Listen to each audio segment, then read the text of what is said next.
అందరికీ శుభోదయం. ఈరోజు ఆగస్టు 1, 2024 సంవత్సరం గురువారం. శ్రీ క్రోధినామ సంవత్సరం దక్షిణాయనం, గ్రీష్మ ఋతువు, ఆషాఢమాసం, కృష్ణపక్షం.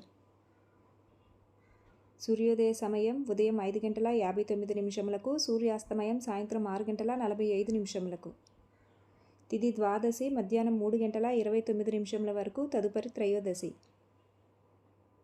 నక్షత్రం మృగశిర నక్షత్రం ఉదయం 10:23 వరకు, తదుపరి ఆరుద్ర నక్షత్రం. రాహుకాలం మధ్యాహ్నం 1:58 నుండి 3:33 వరకు. యమగడియలు ఉదయం 5:59 నుండి 7:35 వరకు. వర్జన్ సాయంత్రం 6:59 నుండి రాత్రి 8:38 వరకు. దుర్ముహూర్తం ఉదయం 10:12 నుండి 11:04 వరకు, తిరిగి మధ్యాహ్నం 3:22 నుండి 4:14 వరకు. శుభ సమయం లేదు. పండుగలు: ఈరోజు ప్రదోష వ్రతం.